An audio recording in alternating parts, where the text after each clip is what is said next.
Et pour nous en parler, nous sommes avec notre consultant pour le football allemand, David Lortolari. Il est avec nous. Bonjour David.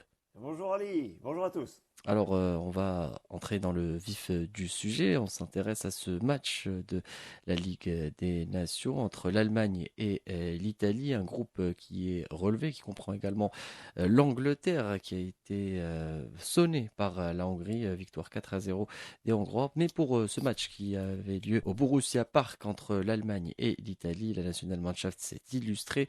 Des buts de Joshua Kimmich, Gundogan sur penalty, Thomas Müller a encore une fois frappé et un doublé de Timo Werner. Parle-nous un peu de cette soirée en Allemagne, David, face à la Squadra Azzurra. Eh bien, une soirée très réussie parce que c'est la fin d'un mouvement, d'une séquence de 4 matchs au départ de laquelle le sélectionneur Hansi Flick avait dit 3 adversaires très très compliqués, les 2 finalistes du dernier Euro, Italie-Angleterre, plus la très gênante Hongrie, il faut gagner 4 fois. Il n'a pas été exaucé puisqu'il y avait eu 3 matchs nuls, 3 fois un partout avant ce match de hier soir. Mais hier soir, on a été dans la bonne direction. Une victoire claire, une victoire nette, une domination évidente, un public dans un stade plein, malgré une banderole un peu déplacée, un public tout à fait enthousiaste, et donc beaucoup beaucoup de points positifs côté Allemagne. J'étais à Bologne, moi, au match aller hein, en Italie, où l'impression avait été la même. Une Allemagne qui avait été dominatrice, qui avait baladé les Italiens. Mais à l'arrivée, on avait été longtemps à 1-0 et puis on s'était fait rattraper en fin de match avec la touffeur, la chaleur de Bologne et les Allemands n'avaient pas réussi à boucler l'affaire par une victoire.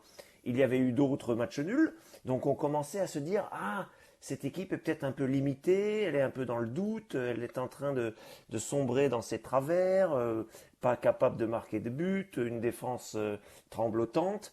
Et hier, on s'est quand même nettement et largement rassuré. C'était une victoire importante pour l'enthousiasme, pour l'optimisme, pour le mental.